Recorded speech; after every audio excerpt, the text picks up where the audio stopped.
Spiderman home coming அப்படிங்கிற பேரை வந்து கேட்கும்போது ஸ்பைடர்மேன் அவெஞ்சர்ஸ் ஃபேமிலியில சேர்றதுக்கு என்னென்ன விஷயங்கள்லாம் பண்ணணும், என்னென்ன விஷயங்கள் அந்த படத்துல பண்றாரு அப்படிங்கிற விஷயத்த சொல்றதுனால ஸ்பைடர்மேன் ஹோம் கமிங் அப்படிங்கிற பேரை வச்சிருப்பாங்கன்னு நினைக்கிறேன்.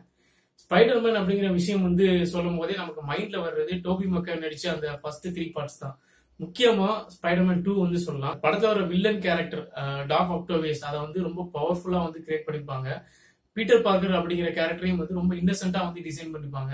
படம் ஃபுல்லா வந்து ஒரு சோல்ஃபுல்னஸ் இருக்கும். ஈஸியா எமோஷனலா வந்து கனெக்ட் பண்ற மாதிரி நிறைய சீன்ஸ் இருக்கும். விஷுவல் எஃபெக்ட்ஸும் வந்து ரொம்ப சூப்பரா இருக்கும். ஸ்கிரீன் பிளேயும் சரி, எக்ஸிகியூஷனும் சரி ரொம்ப சூப்பராகவே பண்ணியிருப்பாங்க.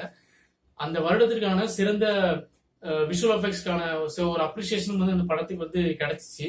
ஆனா அதுக்கப்புறம் அந்த படங்கள் வந்து பெருசா வந்து ஒரு இம்ப்ரெஷனை கிரியேட் பண்ணல அப்படின்னு தான் சொல்லணும். முக்கியமா சோனி பிக்சர்ஸ் வந்து ப்ரொடியூஸ் பண்ணி அமேசிங் ஸ்பைடர்மேன் அப்படிங்கிற ஒரு எபிக் மூவி வந்து ரிலீஸ் பண்ணாங்க. அதுல வந்து அது வரைக்கும் இன்னசென்ட்டாவே பார்த்த ஸ்பைடர்மேனை வந்து கேர்ள் ஃபிரெண்ட் கூட ஈஸியா போன் பேசுறது, ரோட்ல டான்ஸ் ஆடுறது, இந்த மாதிரி விஷயங்கள்லாம் பார்க்கும்போது வந்து நம்ம வந்து ஈஸியா வந்து அதை வந்து கனெக்ட் பண்ணிக்க முடியல. அது மட்டும் இல்லாம ஸ்டோரி ஸ்கிரீன் பிளேயும் வந்து ரொம்ப சுமாரா தான் இருந்துச்சு. விஷுவல் எஃபெக்ட்ஸ் வழக்கம் போல நல்லா இருந்துச்சு. அதனால அந்த படங்கள் வந்து பெருசா ஒரு இம்ப்ரெஷன் வந்து கிரியேட் பண்ணல. அதனால இப்போ ரிலீஸ் ஆயிருக்கிற டாம் ஹாலண்ட் நடிச்சு இப்போ ரிலீஸ் ஆயிருக்கிற ஸ்பைடர்மேன் ஹோம் கமிங் வந்து ஸ்பைடர்மேன் சீரீஸ்லேயே வந்து ஒரு நல்ல ரீபூட் அப்படின்னு சொல்லியிருக்காங்க. ஏன்னா வந்து மார்வல் சினிமாட்டிக் யூனிவர்ஸ் அவங்க வந்து அயன்மேன்ல ஸ்டார்ட் பண்ணி இப்போ வரைக்கும் ஒரு action fact fun fill movies தான் வந்து கொடுத்துட்டு இருக்காங்க. மோஸ்ட் ஆஃப் த மூவிஸ் வந்து என்டர்டெயின் பண்ற மாதிரி தான் இருந்துட்டு இருக்கு. அந்த வரிசையா இதுவும் வந்து ஒரு ஒன் ஆஃப் த அடிஷனா வந்து சேர்ந்திருக்கு அப்படின்னு சொல்லலாம். இதுலயும் வந்து action fact fun fill moments வந்து அதிகமாவே இருக்கு அப்படின்னு சொல்லியிருக்காங்க. இருந்தாலும் இந்த ஸ்பைடர்மேன் 1, 2 அந்த ஸ்டார்டிங்ல வந்து அந்த படங்கள் இருக்கு இல்லையா, அதுல வர்ற அந்த எமோஷனல் கனெக்ட் வந்து கொஞ்சம் மிஸ் ஆகுது அப்படின்னு சொல்லியிருக்காங்க.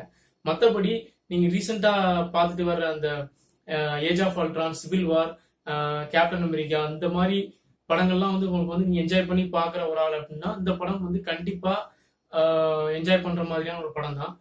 IMDb பாத்தீங்கன்னா இந்த படத்துக்கு வந்து 8.3 கொடுத்திருக்காங்க.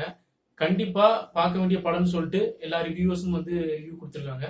அதுக்கப்புறம் ராட்டன் டொமேட்டோஸ் பாத்தீங்கன்னா வந்து 93% கொடுத்திருக்காங்க.